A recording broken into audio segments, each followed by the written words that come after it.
سارا ایریا دیکھا ہوا ہے آپ نے، وہ چوٹی جو ہے K2 اس پہ بہت دفعہ آپ گئے ہیں، اور اس کے ساتھ ساتھ بہت سارے آپریشنز بھی آپ نے کیے ہیں، بلکہ ایک اور اعزاز آپ کی ذات کے ساتھ جڑا ہوا ہے کہ پاکستان میں سب سے پہلے شلنگ کے ذریعے آپ نے کسی بھی سلنگ آپریشن کیا تھا. تو یہاں پہ کیا صورتحال نظر آتی ہے، کیونکہ یہ ایک بہت بڑا معمہ بن گیا تھوڑے حالات وہاں کے؟ جی ہاں، میں وہاں اس علاقے میں بہت فلائنگ کی ہے، اور وہاں کا جو مین ایکسپیڈیشنز کا جو ڈپلائمنٹ ہوتی ہے بیسکلی ایک جگہ ہے کنکارڈیا، وہ بیسک بیس کیمپ بنتا ہے جو لوگ K2 کی طرف جاتے ہیں، اور وہ بیس کیمپ اس کے لیے بھی ہے جہاں وہاں سے لوگ IHEC کہلاتا ہے، وہ انٹرنیشنل ہمالین ایکسپیڈیشن کیمپ، تو اس طرف کو بھی راستہ جاتا ہے. سامنے گشا بروم آ جاتی ہے، اس کی بیس میں یہ کنکارڈیا پہ 3 گلیشیئر آپس میں ملتے ہیں. تو ادھر سے لیفٹ پہ آپ دیکھیں جاتے اس طرف منہ کرتے ہوئے کہ آپ کو لیفٹ پہ K2 چوٹی نظر آتی. اب سوال یہ پیدا ہوتا ہے کہ یہ ہے سردیوں کا موسم، اس میں برف جمی ہوتی ہے، اور برف جو ہے وہ اگر اس کو ٹیمپریچر وہاں پر تھوڑا سا بھی مل گیا تو وہ نیچے سے پانی جو ہے وہ اس کو آہستہ آہستہ سرکاتا ہے، یا اس کو اس کی گرپ لوز کر دیتا ہے نیچے والی سے. اور ایکسپیڈیشن میں جب یہ واپس آ رہی ہے ٹیمپریچر کی وجہ سے یا کسی وجہ سے کوئی ایسی پورشن ہوگا جہاں پر گلیشیئر یا کوئی اوپر سے سلائیڈ آئی ہے اور اس نے ان کو بھی ساتھ لے گئی ہے، اور ایسی جگہ گری چونکہ وہ نیچے کی طرف جا رہی ہوتی ہے، گہرائی کی طرف جاتی ہے، تو ان کو لپیٹ کے ساتھ لے گئی، اور اب یہ کہیں ایسی جگہ پڑے ہوئے ہیں جہاں تک پہنچنا یا ان کو دیکھنا ڈھونڈنا مشکل ہے. لیکن مجھے یہاں پہ جو بات جاننی ہے آپ سے، آپ نے تو کیونکہ وہاں پہ وہ سارے علاقے بھی دیکھے ہوئے ہیں، آپریشنز بھی کیے ہوئے ہیں، کیونکہ جو لاسٹ انفارمیشن آئی 7800 میٹر تک جو ہائٹ پہ نا ہیلی کاپٹرز گئے ہیں، لیکن ابھی تک وہ نہیں مل پائے. تو کیا صورتحال ہوتی ہے، کتنی مشکل ہوتی ہے، اور یہ کتنی بلندی تک ہیلی مزید کاپٹر جایا سے بھی جائے؟ دیکھنا اتنا آسان نہیں ہوتا، خاص کر یہ جو گلیشیئرز نیچے ہیں یا برف ہے، وہ سپاٹ جو ہے نا پتھر چھوٹے چھوٹے وہ بھی، اور بندے انسان یہ اسی طرح ہی نظر آ رہے ہوتے ہیں، پتہ نہیں چلتا ہے کہ کون. لیکن اس کے لیے بیسکلی یہ ہوتا ہے کہ اگر آپ نے ایولانچ وکٹم ڈیٹیکٹر ساتھ رکھا ہوا ہے تو اگر آپ برف کے نیچے دب بھی جائیں گے تو اس کی جو ٹرانسمیشن ہے اس سے پتہ چل جاتا ہے کہ فلاں جگہ برف میں اندر جو ہیں پڑے ہوئے ہیں. تو وہ بیسکلی عام طور پر یہ جو ہے نہیں لے کے جاتے. یہ اسپیشل ملٹری آپریشنز میں مجھے یاد ہے سیچن کے جب آپریشن تھا تو ہم نے سیالہ پاس پہ اپنی فوج کے جو کیمپ تھا ان میں چند لوگ تھے 8-10، تو ان کے لیے ہم نے ایولانچ وکٹم ڈیٹیکٹر اسپیشلی جا کے ان کو ڈراپ کیے تھے کہ وہ اپنے ساتھ رکھیں، کہیں اگر دب جائیں تو ڈھونڈے جا سکتے. اس میں ان کے پاس نہیں ہے، اس لیے ڈھونڈنا بڑا مشکل ہے. اور ہائٹ کتنی ہائٹ تک جا سکتے ہیں یہ جہاز جو ہیلی کاپٹر بیشک جائے لیکن نظر نہیں آ سکتا جب تک کہ آپ کے پاس نیچے ٹرانسمیٹر نہ ہو اور ایک جگہ پر ریسیور نہ ہو. ریسیور تو ایون سیٹلائٹ بھی ریسیو کر لیتے ہیں کہ فلاں جگہ فلاں چیز پڑی ہے، لیکن ان کے پاس وہ اکوپمنٹ ساتھ نہیں ہے، تو اس لیے ڈھونڈنا بڑا مشکل ہے. 7800 کی بلندی تک گئے ہیں ہم لوگ، اس سے مزید اوپر بھی جایا جا سکتا ہے؟ نہیں، جانے کا فائدہ کوئی نہیں نا، کیونکہ وہ تو نیچے آ رہے ہیں، اور نیچے آ رہے ہیں تو پھر جب سلائٹ میں آئیں گے تو وہ نیچے کی طرف ہی جائیں گے.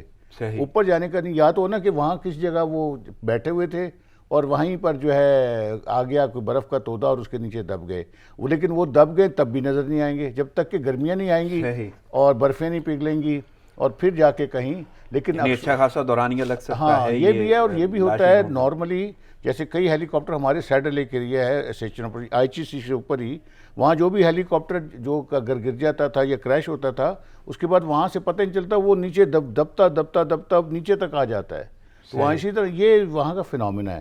تو اللہ کرے ان کی ڈیڈ باڈیز جو ہیں وہ لیکن اسی وقت نظر آئیں گی جب برف پگھلے گی، گرمیاں آئیں گی، تو پھر ان کے جو چونکہ رنگین کپڑے ہیں جو نظر آ سکتے ہیں جس کی وجہ سے وہ ڈیٹیکٹ ہوں گے. اور ان کو ایسا الیکٹرانک سسٹم نہیں ہے جس سے ان کو ڈھونڈا جا سکے. صحیح. میں دعا یہی کریں گے کہ اللہ کرے اگر وہ سلامت ہیں تو جیسے آپ نے کہا وہ واپس آ جائیں، اگر نہیں تو میتیں کم از کم خیر وعافیت سے پہنچ سکیں. گیلانی صاحب شخصیت بہت بڑی ہیں، پاکستان کا فخر ہیں، ہیرو ہیں. محمد علی ستپارہ مہم جوئی کر رہے ہیں اور پہلے بھی ان کے بہت سارے ان کی ذات کے ساتھ ٹائٹل جڑے ہوئے ہیں. 8 بار تو وہ 8000 میٹر کی چوٹی جو ہے سر کر چکے ہیں. تو کیسے دیکھ رہے ہیں یہ صورتحال؟ رانا صاحب، محمد علی ستپارہ جیسے بہادر لوگ قوموں کو دنیا کی نظروں میں سرخرو کرتے ہیں. بالکل. ہمارا ملک جو ویسے بھی بہت ساری مشکلات چیلنجز سے نپٹتا رہتا ہے، اس میں اس طرح کے آئیکونک فگرز پاکستان کا ایک روشن خیالی کا اور نیک نامی کا سبب بنتے ہیں. اور پچھلے دنوں میں ان کو فالو بھی کر رہا تھا ٹویٹر پہ، جب یہ اپنا مختلف جگہوں پہ جا کے ٹرانسمٹ کرتے تھے یا وہاں پہ اپنا شیئر کرتے تھے اسٹیٹس. تو بہت بہادر اور بڑا کمال کا ایک جذبہ، یعنی آپ دیکھ رہے ہوتے ہیں کہ کس قدر شدید موسم خراب ہے، بالکل جی، اور اس کے باوجود وہ بات بھی کر رہے ہیں، ان میں حوصلہ بھی ہے. تو بہت بہت نڈر، بہت بہادر لوگ ہیں. خیال اتنی اسٹرانگ نروس کے لوگ بہت کم آپ کو دیکھنے میں ملیں گے. اور سب سے اہم بات یہ کہ چوٹی بھی سر کر چکے، مشن بھی کمپلیٹ ہو گیا. بالکل. اور واپسی پہ اس طرح کا حادثہ ہوا. اللہ کرے کہ ظاہر ہے الیکٹرانک سسٹمز ہیں، معاملات ایسے ہیں کہ شاید سسٹم کے ساتھ ہی کوئی معاملہ ایسا ہوا ہو، وہ خود خیر و عافیت سے ہوں. لیکن جیسے کل شباب صاحب نے ابھی ذکر کیا، تھوڑا امیدیں مدھم ضرور لگتی ہیں. یہ ذکر ایکچولی ان کے بیٹے نے خود کیا ہے. ان کا یہ کہنا ہے کہ 3 دن سے زیادہ وہاں پہ زندگی کے امکانات نہیں ہیں زندہ رہنے کے، اور ابھی تک کی جو ریسرچ جو سامنے آیا ہے، ایک شخص وہاں پہ رہا 4 دن، یعنی وہ 4 دن بھی نہیں کہ پتہ نہیں 70 گھنٹے یا جتنی بھی اس کی وہ تھا دورانیہ. اس سے بھی جب یہ سوال کیا گیا نا کہ آپ اتنی زیادہ دیر تک کیسے وہاں پہ رہے ہیں، وہ 3 دن کے لگ بھگ ہی تھا، تو اس نے بولا کہ کیٹو چوٹی مجھ سے پیار کرتی ہے. وہ کو پیمائی تھا، تو اس وقت اس نے جان بچانے کے لیے واپس اسے جانا پڑا تھا. لیکن اس میں کوئی شک نہیں جی، بہادر سپوت ہیں، ملک کے ہیرو ہیں، اور ہم واقعی دعا گو ہیں کہ اگر وہ زندہ ہیں تو وہ سلامتی ہو ان کی اور صحیح سلامت واپس آئیں. اور اگر صورتحال ایسی ہو گئی ہے کہ موت کا سامنا کرنا پڑ گیا ہے تو ان کی میت جو ہے خیر و عافیت سے رانا صاحب، ہم پھر بھی کہیں گے کہ امید آخری لمحے تک رکھنی چاہیے. ہم پھر بھی امید کرتے ہیں، اللہ سے دعا کرتے ہیں وہ زندہ ہوں، خیر و عافیت سے واپس آئیں، اور جو فخر انہوں نے قوم کو دیا ہے ہم اس کو سیلیبریٹ کر سکیں انشاءاللہ. اور اس میں چھوٹی سی ایک اور چیز ہے کہ اگر ایک فرد کہیں گرا ہوتا نا، یا پاؤں پھسل گیا ہے، کچھ ہو گیا، وہ کہ انہیں رسیاں باندھی ہوتی ہیں، تو پھر ہوتا کہ جی ایک گیا ہے باقی موجود ہیں. لیکن پوری ٹیم گئی ہے تو اس کا مطلب ہے کوئی اوپر سے سلائیڈ آئی ہے، برف کا طوفان آیا ہے، وہ برف کا اس نے سب کو لے کے نکل گیا ہے. صحیح. چلیں میں آگے بڑھتا ہوں، کچھ سیاست کے حوالے سے بات کرتے ہیں. اور سب سے پہلے آپ سے ہی شباب صاحب، پیپلز پارٹی نے سینٹ ترمیمی آرڈیننس کو حکومتی بدنیتی قرار دے دیا. سینیٹر رضا ربانی اور شیرین احمد نے کہا ہے کہ پارلیمان کے ساتھ مذاق کیا جا رہا ہے، حکومت پر آمرانہ رویہ اپنانے کا الزام بھی لگا رہے ہیں وہ. اور ایکچولی کیونکہ آرڈیننس پاس کیا گیا ہے اسی حوالے سے، سینٹ کے الیکشن کے حوالے سے، تو واقعی آپ کیسے دیکھ رہے ہیں؟ کیا پیپلز پارٹی ٹھیک کہہ رہی ہے کہ ایوان کے ہوتے ہوئے آپ کو یہ سب کچھ کرنا پڑ رہا ہے؟ لیکن یہ ایک عام شہری کے طور پر اگر میں کہوں کہ میں کیا محسوس کرتا ہوں، تو میری جو زندگی میں جتنی بھی یہ انتخابات گزرے ہیں سینٹ کے، تو ایک ہی چیز میں سنتا رہا ہوں کہ جی بہت پیسہ چلا ہے، فلاں جو امیر آدمی تھے انہوں نے اتنے خرید لیے اور وہ سینیٹر بن گئے. تو یہ واقعہ تو ایک عام شہری کے طور پہ میرے ذہن میں آتا تھا کہ یار اس کا حل کیا ہو سکتا ہے. تو حل تو بیسکلی ایک وہ آئینی ترمیم جو علیحدہ ہے، لیکن یہ ایک شارٹ کٹ تھا جسے میرے ایک عام شہری کے طور پر میں سمجھتا ہوں سب کو کہنا چاہیے تھا کہ بہت اچھی بات ہے، چلیں کوئی شارٹ کٹ تو نکلا، لیکن آئندہ ہم مل کے ایک آئینی ترمیم کر کے اس کا کوئی حل نکالتے ہیں، کیونکہ یہ بہت غلط اور بری بات ہے. یا تو ڈائریکٹ الیکشن سے آئیں سینیٹرز، تو یا جو بھی راستہ ہو، لیکن یہ انتہائی سب کے لیے مطلب ہے انتہائی شرمندگی کی بات ہے. سینیٹر وہ بیٹھے ہیں جنہوں نے پیسے دے کے لیے. نہیں، تو اس لیے تو وزیر خارجہ شاہ محمود قریشی بھی کر چکے ہیں اور واضح طور پہ انہوں نے یہی جملہ بولا ہے. لیکن آپ کو نہیں لگتا کہ اگر پی ٹی آئی میں عمران خان کی بات نہیں کر رہا کیونکہ وہ فرسٹ ٹائم آئے ہیں وزارت عظمیٰ پہ، تو باقی لوگ تو وہی تھے جو انہی تمام سیاستدانوں کے ساتھ تھے، لیکن بات تو وہی ہے کہ پارلیمان کا حق یا اس کا تقدس یا اس پلیٹ فارم کا کیا فائدہ کہ جہاں پہ قانون سازی ہوتی ہے لیکن قانون سازی نہیں ہو پائی اور آرڈیننس لانا پڑ گیا. دیکھیے ہمارے ہاں جو یہ شروع میں انسان تجربات کرتا ہے، پھر ان کو ریویو کرتا جاتا ہے. جو چیز آپ نے شروع میں لکھی پھر ریویو کر کے اس کو بہتر کرتے جاتے ہیں. ہمارے ہاں جب سے آئین بنا ہے اس کے بعد ریویو ان چیزوں پہ نہیں ہوا، باقی چیزوں پہ ہو گیا. اب یورپ میں یا امریکہ میں کیسے سینیٹر سلیکٹ ہوتے ہیں؟ تو وہاں تو یہ اس سے نہیں ہے، وہاں تو ڈائریکٹ ووٹ سے ہو رہے ہیں سلیکٹ. تو جو ان کو چاہیے تھا ابھی تک یہ بہتری کا حل کر لیتے. نہیں، جمہوریت پہ کوئی حرف آتا نظر آ رہا ہے آپ کو؟ جمہوریت اصل میں وہ مجھے تو محسوس ہی نہیں ہوتا کہ جمہوریت بھی کوئی پھلدار چیز ہے جس سے کوئی فائدہ ہوا ہو. اگر دبئی دیکھیں کیسی ترقی کی اس نے، کیا چیز ہے اصل میں گورننس ہوتی ہے، عدل و انصاف کا نظام ہوتا ہے. جمہوریت جو ہے نا یہ ایک ایسا لبادہ ہے اوڑھ دیا گیا ہے کہ جس میں جو ہے نا انسانوں کو جو ہے گنا جاتا ہے، تولا نہیں جاتا. صحیح. چلیں گیلانی صاحب میں آپ کی جانب آؤں گا، آپ کیسے دیکھ رہے ہیں پیپلز پارٹی کا یہ موقف ہے؟ واضح طور پہ سینٹ ترمیمی آرڈیننس کو حکومت کی حکومتی بدنیتی قرار دیا گیا ہے، اور وہ سینیٹر ہیں رضا ربانی، اور ساتھ میں کہا جا رہا ہے کہ پارلیمان کے ساتھ مذاق کیا جا رہا ہے اور حکومت پر آمرانہ رویہ اپنانے کا بھی الزام ہے. تو واقعی آپ کو کچھ ایسا لگتا ہے کہ حکومت کی طرف سے بدنیتی سامنے آ رہی ہے؟ اور دوسرا پارلیمان اور آرڈیننس، اس کو کیسے دیکھتے ہیں؟ رانا صاحب، سینٹ عام طور پہ جب ایوان بالا ہے اس میں سارے ٹیکنوکریٹس، وہ لوگ جو ایکسپرٹس ہوتے ہیں اپنے معاملات میں، جو ایکسپرٹ اوپینین دے سکتے ہیں، جو رائے دے سکتے ہیں حکومت کو، اس طرح کے لوگ ہوتے ہیں. بڑی ہی دکھ اور تکلیف کی بات ہے کہ ہمارے ملک میں اس لیول پہ بھی الیکشنز ہوتے ہیں، اور الیکشنز میں بھی جس طرح کے الزامات لگ رہے ہیں، اور ایون آپ دیکھیں حکومتی لوگ بھی یہی باتیں کر رہے ہیں کہ جی اس میں بہت زیادہ پیسہ استعمال ہوتا ہے. اگر پیسہ استعمال ہوتا ہے تو حکومت کس مرض کی دعا ہے؟ مطلب آپ اس کو نہیں روک سکتے، آپ ہاتھ کھڑے ہو کے کہہ رہے ہیں جی اس میں پیسہ استعمال ہوتا ہے. دس وائی ویری شیمفل کہ اس لیول پہ آ کے بھی یہ معاملہ. دوسری بات یہ کہ یہ کچھ عرصے سے چل رہا ہے اور کیس عدالت میں بھی ہے اس وقت. بالکل. اور عدالت میں کیس ہونے کے بعد یہ چند دن پہلے جو اسمبلی کا سیشن ہوا اس میں جو تماشا اس قوم کو دیکھنے کو ملا، تو اس سارے معاملات کے بعد آرڈیننس کا آنا، یہ اگین وہی میں کہتا ہوں نا، ہمارے ملک میں کوئی نئی انوویشن آتی نہیں پالیٹکس میں، وہی مکھی مارنے والے معاملات ہیں. پہلے بھی اس طرح کے کئی معاملات ہوئے. کبھی حکومت کہتی تھی شو آف ہینڈز ہونا چاہیے تو اپوزیشن نہیں مانتی تھی، کبھی اپوزیشن کہتی تھی تو حکومت نہیں مانتی تھی. جیسے نیب، ایک کہتے نہیں نیب کو ختم ہونا چاہیے، بعد میں کہتے نہیں. تو یہ وہ معاملات ہیں جس نے کنفیوژن میں رکھا ہوا پوری قوم کو. میرا نہیں خیال کہ ہم نے کچھ اسٹریٹجی ایز اے قوم، ایز اے نیشن اس پہ بنائی ہے کہ ہم نے آگے جا کے کس طرح سے اپنے معاملات کو ٹھیک کرنا ہے تاکہ کریڈیبل سسٹم سامنے آئے. تو یہی پنگ پونگ گیم چلتی رہے گی. جو اپوزیشن نے کہا، رضا ربانی ایک معتبر نام ہے سینٹ کے حوالے سے، پارلیمنٹیرین کے حوالے سے، ان کی بات میں وزن بھی ہوتا ہے. لیکن یہ ایک ڈیبیٹ ہونا چاہیے قوم کے سامنے کہ اوپن شو آف ہینڈس میں یا سیکرٹ بیلٹ جو ہے اس میں کیا ٹیکنیکلی کیا مسائل ہیں. تو بس ایک تماشا ہے جس طرح چل رہا ہے، ہم بھی دیکھ رہے ہیں. نہیں، یہ تماشا جمہوریت کو کیسے پورٹری کر رہا ہے، دنیا کے سامنے ہم کیسے آ رہے ہیں. بلکہ ایوانوں کی جو صورتحال ہو گئی، جس قانون ساز اسمبلی میں قانون سازی کرنی ہوتی ہے اور جنہوں نے کرنی ہوتی وہی لڑ پڑتے ہیں. جی ایسے ہی ہے.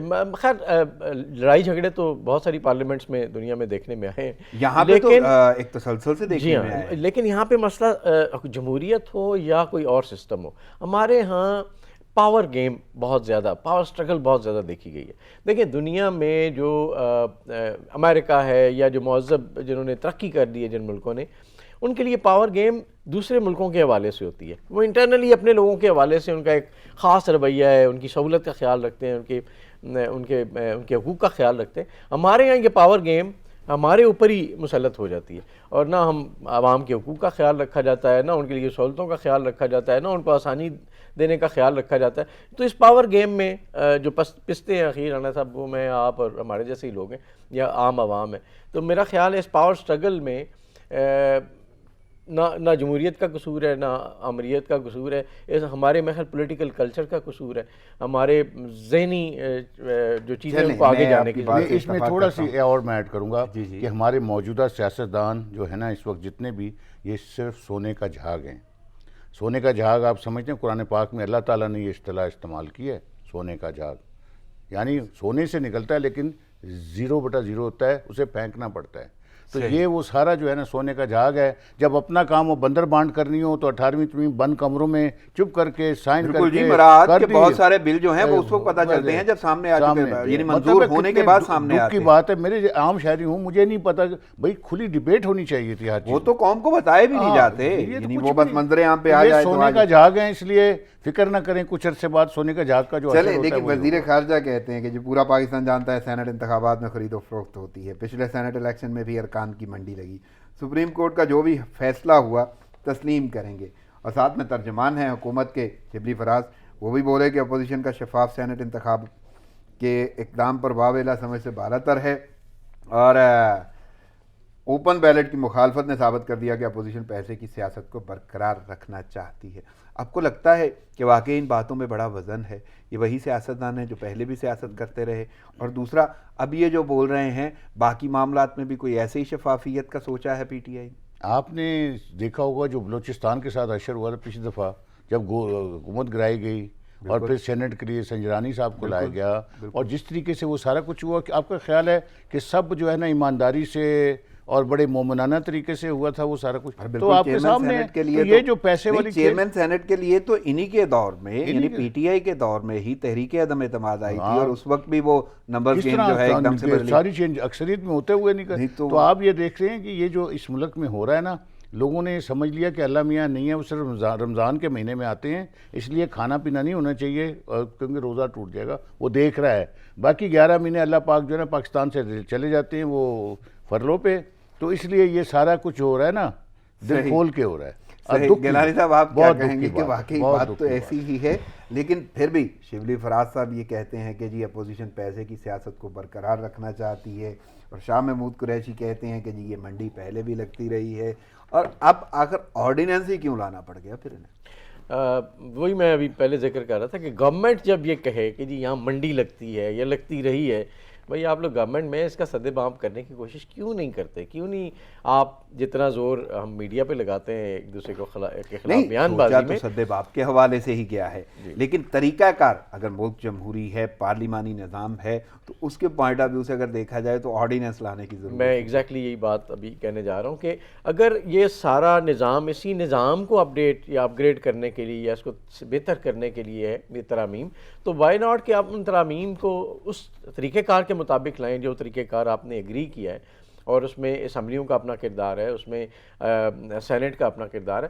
پرابلم یہ ہے کہ ہم لوگ یعنی اس جب سے اپوزیشن گورنمنٹ، یہ نہیں اسی گورنمنٹ میں، پچھلی گورنمنٹ میں، ان کی ہمیشہ لڑائیاں ہوتی ہیں، اور لڑائیاں ہوتی ہیں ان چیزوں پہ جہاں پہ تصحیح کا پہلو آتا ہے.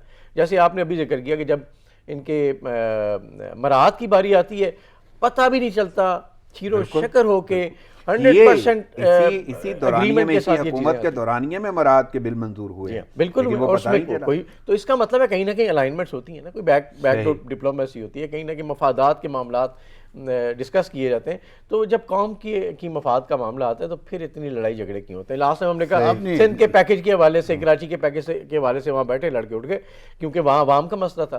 جب عوام کے مسائل آتے ہیں تو یہ آپ کو نظر آتا ہے. نہیں، آپ رانا صاحب ایک اور پہلو دیکھیں، کیا آرڈیننس لانا غیر جمہوری غیر آئینی ہے؟ غیر آئینی تو نہیں ہے نا، کہ جب آپ کی اسمبلی سیشن میں نہیں ہے. شباب صاحب کیونکہ 2 ایوان ہیں پاکستان میں، ایوان زیریں، ایوان بالا، وہ مقننہ ہیں قانون سازی کے لیے ہیں. اگر آپ قانون سازی بھی نہیں کر سکتے، آرڈیننس ہی آنے ہیں، تو جمہوریت پہ حرف تو آئے گا نہیں. دیکھیے میرا کہنے کا مطلب یہ، کیونکہ میں آگے جو ہیڈ لائن آپ کے سامنے رکھوں گا وہ ہے JUI فے کی، اس کا بھی سینٹ انتخابات کا صدارتی آرڈیننس چیلنج کرنے کا فیصلہ، یعنی انہوں نے چیلنج کرنا ہے.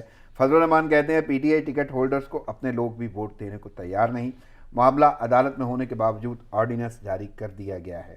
تو واقعی یہ ریفرنس پہلے سے عدالت میں بھی موجود ہے، اور مقررہ تاریخ جو الیکشن کمیشن نے شیڈیول دینا ہے اس سے پہلے اگر فیصلہ نہیں ہوتا تو ویسے ہی آرڈیننس جو ہے وہ قابل قبول نہیں ہوگا، ختم ہو جائے گا اس کے ساری صورتحال. لیکن آپ کو کیا لگتا ہے واقعی پی ٹی آئی کے لوگ ایسے ہیں کہ وہ شاید ٹکٹ ہولڈرز کو اپنے لوگ بھی ووٹ دینے کو تیار نہیں ہیں؟ اصل میں یہ تو سیاسی بیان ہے اس قسم کا، لیکن ہوتا یہ ہے کہ جس کو پیسہ مل رہا ہے وہ کون نہ کرتا ہے، ٹھیک ہے. لیکن میرے ایک عام شہری کے طور پر میں کہہ رہا ہوں، میں سمجھ رہا ہوں کہ یہ پہلی دفعہ ایک تجربہ ہوگا کہ آپ ان سے شو آف ہینڈ کے ذریعے سلیکشن کروائیں. آرڈیننس سے کہا گیا ہے، کم از کم اس کا لیگل کور ہو گیا ہے، تو اس دفعہ یہ تجربہ بھی کر کے دیکھ لیتے نا تو پتہ چلے گا کہ آیا ایمانداری سے اپوزیشن کو یہ لگ رہا ہے کہ وہ شاید سینٹ کی نمبر گیمز جو ہے اپنے ہاتھ میں لے سکتے ہیں، اور کہیں نہ کہیں اگر نہیں لینے سے مراد کیا، جب ایمانداری سے ووٹ ڈالے جا رہے ہیں، سب کو نظر آ رہا ہے، تو جس کی اکثریت ہوگی وہ لے جائے گا. شباب صاحب ایمانداری تو اس وقت بھی تھی جب تحریک عدم اعتماد لانی تھی، ایمانداری سے 64 لوگ تھے، تو اس وقت جب وہ ہوا تو اس کے بعد اس وقت شو آف ہینڈ کا نہیں، وہیں سے پتہ چل گیا نا کہ یہ تو بڑا چکر ہے. تو اب ایک ہی طریقہ شو آف ہینڈ، اس سے پہلے بھی چل گیا تھا، یعنی بہت سارے ایسے محرکات، لیکن ایک تجربہ کر کے دیکھیں، قوم کو بھی مزہ آئے. میں تو اس کے حق میں ہوں کہ کیا جائے، لیکن اپوزیشن شاید اس کے حق میں نہیں ہے. اور میں نے تو جملہ ڈیموکریسی کے حوالے سے کہتے ہیں نا کہ مزے تے مائیے تد آن گے جدوں سارے ہاتھ دکھان گے. وہی دیکھنا ہے نا کہ وہ شو آف ہینڈ ہوگا یا کئیوں کے ساتھ ہینڈ ہو جائے گا. گیلانی صاحب آپ کیا کہیں گے؟ بہت پیسے نہیں ملیں گے لوگوں کو. وہ کہتے ہیں کہ جی PTI ticket holders کو اپنے لوگ بھی ووٹ دینے کو تیار نہیں. دیکھیں، جب جس کو لگتا ہے کہ جو طریقہ کار اس کے لیے سوٹیبل ہے وہ اس کی حمایت شروع کر دیتا ہے. پچھلے دور میں یہ لوگ کہتے تھے کہ شو آف ہینڈ سے کیا جائے جب سینٹ کے پچھلے معاملات ہوئے تھے, اور اس دفعہ گورنمنٹ کہہ رہی ہے کہ شو آف ہینڈ کیا جائے. تو بیسیکلی سیدھی سی بات ہے, جہاں جس کو نظر آتا ہے کہ یہاں پہ میرا مفاد ہرٹ ہوگا, طریقہ کار بدل دیا جائے, اس میں کوئی ضابطہ یا اصول نہیں ہے. تو فضل الرحمان صاحب کو اس دفعہ یا اپوزیشن کو لگتا ہے کہ اگر یہ شو آف ہینڈ نہ ہوا اور ووٹنگ ہوئی جس طرح پہلے ہوئی تھی تو شاید اپوزیشن کو ایج مل جائے اور سینٹ میں یا اسمبلی میں کے ذریعے کوئی تبدیلی آ جائے. تو یہ ویسے اگین لیکن وہ چیلنج بھی تو کرنا چاہ رہے ہیں فیصلے کو. جی دیکھیں فیصلہ پہلے بھی عدالت میں ہے نا, یہ ساری چیلنج کرنے کا فیصلہ ہے ان کا, یہ سینٹ انتخابات کا صدارتی آرڈیننس. تو یہ بیسیکلی ہے ہی عدالت میں یہ معاملہ بالکل پہلے سے والا. اس کے بعد آرڈیننس آیا, اب آرڈیننس کو بھی چیلنج کیا جا سکتا ہے, لیکن دیکھنا یہ ہوگا کہ سینٹ کے انتخاب سے پہلے یہ کس طرح کے معاملات یا ڈرامے بازیاں چلتی ہیں. اور آخر یعنی ابھی تک وہ ڈرامے بازیاں ہی رہی ہیں. جی وہی چل رہی ہیں, ہمیں بس تماشا دکھایا جاتا ہے. بڑا ایک باریک نقطہ ہے جو میں ضرور دونوں شخصیات سے پوچھنا چاہوں گا, بلکہ شباب صاحب پہلے آپ سے, کہ عوام کے لیے پلیٹ فارم ہے, عوامی نمائندے وہاں پہ پہنچے ہیں, عوام نے انہیں منتخب کیا ہے, قانون ساز اسمبلی ہے, پلیٹ فارم قوم کے لیے ہے, لیکن ایک کام عوام کے لیے وہاں پہ نہیں ہو رہا. آدھے سے زیادہ دورانیہ حکومت کا بھی گزر گیا, جتنے اجلاس ہوئے وہ یعنی میں اس کے لیے کیا لفظ استعمال کروں کہ نازیبا الفاظ کا استعمال ہوتا ہے. ایون اب تو ہاتھا پائی تک بات جا پہنچی ہے. تو آخر عوام کے بارے میں کب سوچا جائے گا, کیا ہوگا, آپ کیسے دیکھ رہے ہیں؟ کتنی دکھ کی بات ہے نا کہ جو لوگوں نے جس امید کے ساتھ ووٹ دیے یا جیسے بھی ووٹ ہوئے یا جس طریقے سے بھی ووٹ خریدے گئے, یا مطلب وہ تو ہم اس پہ نہیں جاتے میکینزم پہ, لیکن کم از کم انتخابات ہو گئے اور پارلیمنٹ بن گئی ہے. لیکن ان کا ایک ایجنڈا, ایک ٹائم لائن ہونی چاہیے تھا, ایک کہ جی ہم نے یہ چیز حاصل کرنی تھی, کہ ہم نے عوام کے جو مسائل ہیں جس میں گورننس ہے, عدالتی نظام کو کرنا ہے, الیکشن ریفارمز ہیں, یہ ٹارگٹ اچیو ہونی چاہیے تھی. 6 مہینے سال بعد ہیں جن سے ہر پھر مہنگائی کو یار یہ کیوں, یہ جو پیسہ بھی بڑھ گیا ہے, یہ قیمت بڑھی ہے, جن کی جیب میں پیسہ گیا ہے ان سے کہیں بھی یہ پیسہ واپس جمع کراؤ. نہیں, میرا ایک سوال آپ سے یہ ہے کہ ذاتی طور پہ آپ نے تو ملک سے بہت باہر وقت گزارا ہے, تو میں یہ جاننا چاہتا ہوں کہ آپ کو کیا لگتا ہے کوئی بہترین نظام میں ہے؟ کیونکہ ابھی تک تو جو بھی برا ہوتا ہے وہ ویسے ہی سابقہ حکومت پہ چلا جاتا ہے, اور اچھے کا تو پتہ ہی نہیں ہے, یعنی عوام تو پس کے رہ گئی ہے. آپ کو کوئی لگتا ہے یہاں پہ نظام میں بہتری آ رہی ہے؟ یہ نظام مجھے تو اس میں تو بہتری نظر نہیں آ رہی. مجھے ایک اور نظام آتا ہوا نظر آ رہا ہے جو انشاءاللہ مجھے جو نظر آ رہا ہے کہ 2023 میں وہ سامنے آئے گا, اور یقیناً عوام اسی کے پیچھے چل پڑے گی. نہیں تو ابھی تک آپ کا کسی ادارے سے پالا نہیں پڑا, کہیں جانے کا اتفاق ہوا ہو کہیں سے؟ اچھا ہاں, میں یہ آپ کو بتاؤں کہ یہ جو آپ نے بات کی بہت اچھی بات کی ہے. یہ ملک جو ہے نا, اس کی خوبصورتی یہ ہے کہ اس میں جہاں ایماندار لوگ ہیں نا وہ انتہائی ایماندار ہیں, اور دل خوش ہو جاتا ہے جب ان کی بات سنتا ہے یا ان سے واسطہ پڑتا ہے. اس وقت پاکستان میں سکلز ڈیولپمنٹ کا جو ہے نا یہ پورا کام چل رہا ہے. یہ 2016 سے یا اس سے بھی ذوالفقار چیمہ صاحب نے بہت محنت کی تھی اس پہ, اور اب موجودہ گورنمنٹ بھی اس کی جاری. اس میں میرے کچھ ساتھی ہیں جاننے والے ہیں, جب مجھے انہوں نے وہ کہانیاں سنائی مجھے یقین نہیں آیا کہ یہ پاکستان ہے. یعنی سکلز ڈیولپمنٹ کے لیے وہ اس کے گورنمنٹ سپانسر اسٹوڈنٹ دیتے ہیں, لیکن وہ جا کے ادارے دیکھتے ہیں. وہ مجھے بندہ بتا تھا کہ سر کوئی کہ ایسی کہہ بیٹھا کہ یار تمہیں کوئی ضرورت نہیں تو ہم آپ کی ریفر کر دیں, کسی سے بات کریں. کہتا ہے خدا کے واسطے کسی سے بات نہ کرنا, کیونکہ وہ انتہائی ایماندار لوگ بیٹھے ہوئے ہیں. اچھا, انتہائی پاکستان کے 4 صوبوں میں اور وفاق میں جو اس اسکل والوں سے ڈیل کر رہے ہیں وہ اتنے ایماندار لوگ ہیں. وہ ایک پیسہ نہ مانگ رہے ہیں, نہ کوئی دینے کی جرت کر رہا ہے, اور نہ کوئی سفارش کی جرت کرتا ہے, کیونکہ وہ پھر ادارہ مارا جاتا ہے. اور اسکل ڈیولپمنٹ کے حوالے سے تو وزیر اعظم بھی بڑے اور یہ اسکل پاکستان کا جو کانسیپٹ چل رہا ہے یہ بہت ہنرمند پاکستان ہی پاکستان کی اصل جان ہے اس وقت. تو میں حیران رہ گیا سن کے. اس نے کہا سر یہ تو وہ آپ بالکل اس کے قریب نہ آئیں, یہ وہ اتنے ایماندار لوگ ووٹ ہیں, خود حیران ہیں. اور اسی جگہ ایک شخص نے جو پاکستان سے جو سی مین جاتے ہیں, سیلر جاتے ہیں, تو جو شیف کے طور پر جائے گا اس کی تنخواہ $2,000 سے $3,000 بنتی ہے. لیکن نارمل سی مین جب اپنے ایک لگا کے ٹھپا جاتا ہے کہ یہ کوک بھی ہے اور سرٹیفکیشن اور پراپر ٹریننگ کوئی نہیں ہے, جب وہ جاتا ہے اس کو $700 کی تنخواہ پہ وہ جاتا ہے. اور جب پکانے جاتا ہے تو پاکستانی مرچوں والے کھانے. تو وہ اس بندے کو کہا کسی نے منسٹری آف کمیونیکیشن کے, اس نے بڑی محنت لگا کے پورا وہ مینول تیار کیا, پورا سلیبس تیار کیا, اور وہ منسٹری آف کمیونیکیشن کراچی میں اس وقت پڑا ہوا ہے گزشتہ 3 سال سے.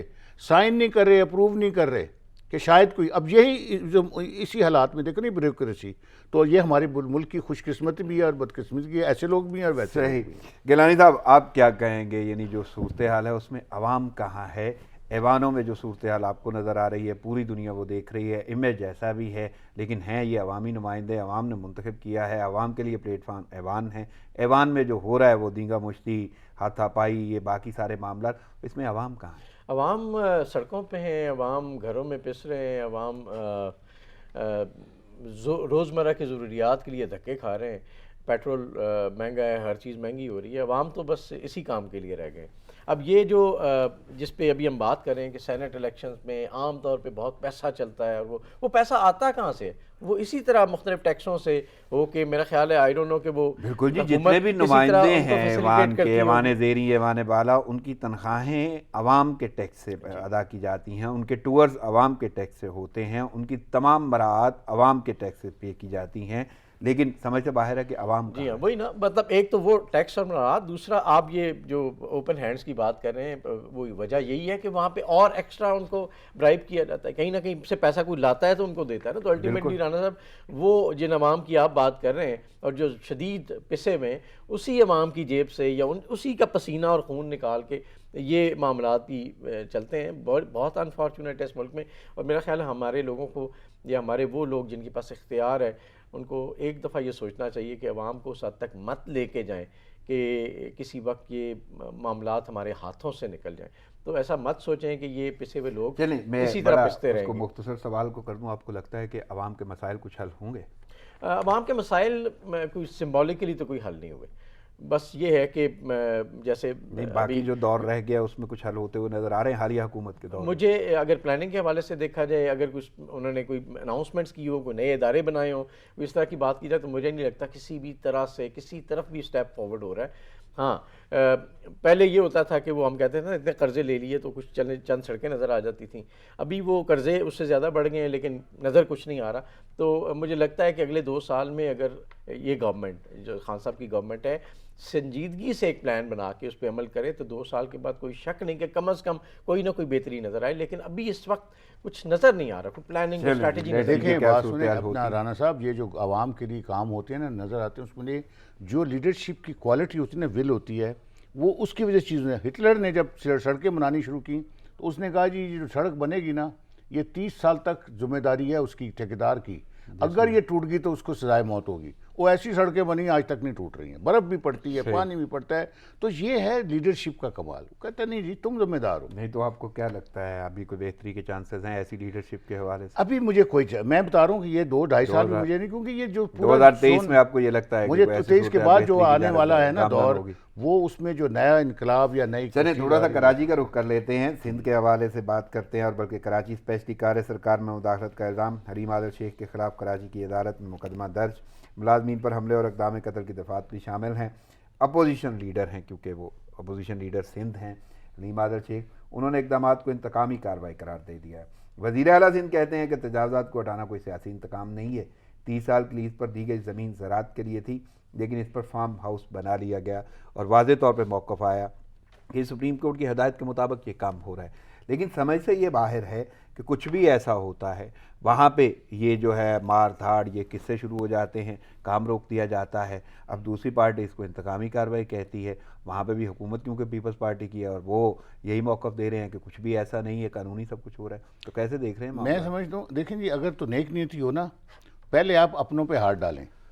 جو آپ کے جاننے والے یا پارٹی والے لوگ ہیں جنہوں نے یہ سارے قبضے کیے ہوئے ہیں یا فارم ہاؤس بنائے ہوئے ہیں, پہلے آپ ان سے شروع کریں, پھر اس طرف آئیں تو کبھی کوئی نہیں کہے گا انتقامی کارروائی. لیکن آپ شروع ادھر سے کرتے ہیں اور پھر روک دیتے ہیں. وہ ایک جو موقف پیپلز پارٹی کی جانب سے, بلکہ ایون پی ٹی آئی کی جانب سے آ رہا ہے, وہ یہی ہے کہ یہ انتقامی کارروائی اس حوالے سے ہے کیونکہ نون لیگ کے ساتھ نون لیگ کے لوگوں کو وہاں پہ اس چیز کا نشانہ بنایا جا رہا ہے. کھوکھر پیلس ڈیمالش کیا گیا, اور خواجہ آصف کی کالونی جو ہے اس کو مسمار کیا جا رہا ہے. تو ان کا یہ کہنا ہے کہ پی ڈی ایم کے احماء پہ پیپلز پارٹی یہ کر رہی ہے, اس میں نہ پہ.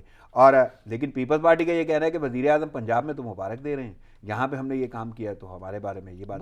ہمارے یہاں وہی ہو رہا ہے نا کہ نیک نیتی نظر نہیں آ رہی. اگر ہو تو بہت اچھی بات ہے, کام صحیح ہے, لیکن کام صرف ایک مخصوص وقت میں ایک مخصوص افراد کے بعد رک جاتا ہے.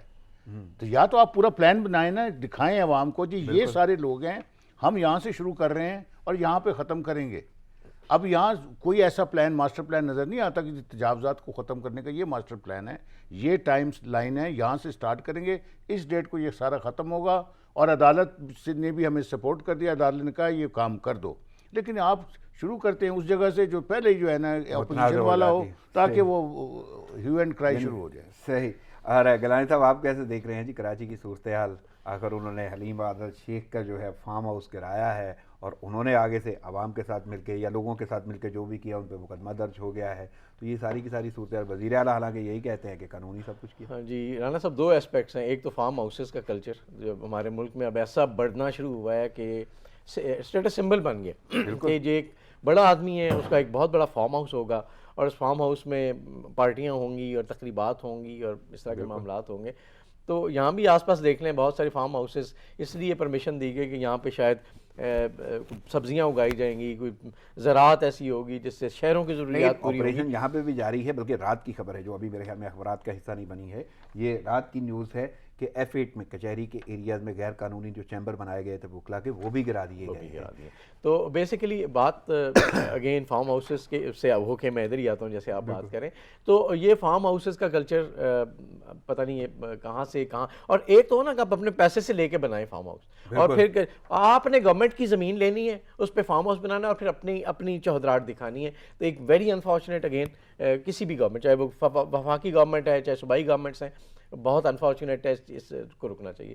سیکنڈلی وہاں بھی جیسے ابھی خان صاحب نے کہا کہ وہاں بھی پولیٹیکل وکٹمائزیشن, ٹارگیٹڈ وکٹمائزیشن وہاں بھی جاری ہے اور یہاں بھی جاری ہے. یا تو ہو نا کہ ایک پروسیس ہو جس میں کہیں جی یہ ایریا ہے, اس ایریے سے اس ایریے تک یہ معاملات ہیں, اس وجہ سے اس کو ہم گرائیں گے, اور گرا کے اس سے کیا فائدہ ہوگا. شباب صاحب کی ایک بات سے میں اتفاق کرتا ہوں کہ آپ کو کیا لگتا ہے ابھی تک تو واقعی نہ پی ٹی آئی نے کچھ ایسا کیا کہ جہاں جہاں ان کی حکومت ہے وہاں پہ کوئی اپنے لوگوں سے آغاز کر دیتے, اور یہی صورتحال پیپلز پارٹی کی جانب سے کراچی میں سامنے آئی ہے کہ انہوں نے بھی اپنے لوگوں کی کوئی ایسی صورتحال سامنے نہیں لائے اور وہ اپوزیشن کو ہی نشانہ بنایا جاتا ہے. بالکل ایسے ہی ہے, اور اسی وجہ سے آپ کا جو سسٹم آف جسٹس ہے, جو آپ کی جسے آپ گورننس کہتے ہیں, اس پہ بہت بڑے سوالیہ نشان اٹھتے ہیں. اور اگر جو ہم نا اپوزیشن میں بیٹھ کے گورننس کے نعرے انہی لوگوں سے سنتے ہیں, جب یہ خود آ کے بیٹھتے ہیں تو انہوں نے کون سا کام مختلف کر لیا جس سے لگے کہ اب ایک جسٹیفائڈ گورننس, ایک باقی کریڈیبل گورننس جو ہے اس ملک میں آئی ہے.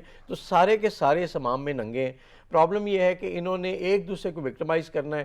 ایک اس طرف معاملات جب ہوئے تو دوسری طرف انہوں نے بدلے لینے شروع کر دیے. یہ نظر آ رہا ہے نا, کہیں ایسا تو نہیں ہوا کہ لگے جی اب جیسے ایک دور میں لاہور کی مال روڈ کو انہوں نے سارے تجاوزات اڑا دیے تھے, تو پتہ چلا تھا کہ چلو جی یہ ایک جسٹیفائڈ ایکشن ہے. لیکن یہاں تو ایک فارم ہاؤس, دوسری طرف سے ایک کسی کی کالونی, یہ تو کوئی وہ نہیں ہے. آپ اپنی اپنی کچہری کے آس پاس دیکھ لیں روڈ, 4 لائنوں میں تو آپ کی پارکنگ ہو رہی ہوتی ہے, اور پارکنگ کے اوپر آپ باقاعدہ وہاں پہ لوگ لے کے آپ سے پارکنگ ٹیکس لے رہے ہوتے ہیں روڈ پہ پارک کرنے کا. تو کہاں پہ وہ جسٹیفیکیشن ہے؟ تو میرا نہیں خیال حکومتیں اس طرف سوچتی ہیں یا ان کا ویژن بھی اس طرف جاتا ہے. صحیح. شباب صاحب آپ کی جانب آؤں گا, بھارت کے بارے سے بات کرتے ہیں. بھارتی کسانوں پہ بڑا برا وقت آیا ہوا ہے. متنازع قوانین کی واپسی کے لیے مودی حکومت کو انہوں نے الٹیمیٹم دیا ہے اکتوبر تک کا, اور اپوزیشن جماعتوں نے مظاہرین کی مکمل حمایت کا اعلان کر دیا ہے. بھارت کس طرف جاتا ہوا آپ دیکھ رہے ہیں کہ بھارت کے اندر اتنے خلفشار اور خانہ جنگی کی صورتحال؟ رانا صاحب بات یہ ہوتی ہے, قدرت کا ایک اپنا جو ہے نا پہیہ چل رہا ہوتا ہے. عام آدمی یا دانشور بھی اس کو محسوس نہیں کرتا. ہر شخص جو ہے ایسے اقدام اٹھاتا ہے, وہ سمجھتا ہے کہ میں بہت عقل مند ہوں اور میں یہ کروں گا اور میں اس طریقے سے یوں کر کے ہلا دوں گا, اور میں جو بھی اچھے یا برے اس کے ارادے ہوتے ہیں. تو یہ نہیں پتہ ہوتا کہ اللہ تعالیٰ کا اپنا ایک نظام چل رہا ہے جو لپیٹے گا اور طریقے سے. اب یہ کسانوں کی موومنٹ ان ایکسپیکٹڈ نظر آئی ہے, ایک دم اٹھی ہے. بالکل. تو اب یہ اور اس کے جو پیچھے حالانکہ معمولی سی بات ہے کہ آپ کے ہاں عوام کے لیے نقصان تو ہو رہا ہے نا مودی سرکار کی پالیسیوں کی وجہ سے, اور جبکہ فیصلہ کرنا آسان ہے کہ اچھا صحیح. وقت کی قلت کے بعد مجھے اجازت لینا ہوگی. شباب صاحب آپ کی آمد کا شکریہ, گیلانی صاحب آپ کی آمد کا شکریہ. ناظرین پروگرام کا وقت ختم ہوا چاہتا ہے, مجھے اجازت دیجیے, دعاؤں میں یاد رکھیے گا. اللہ نے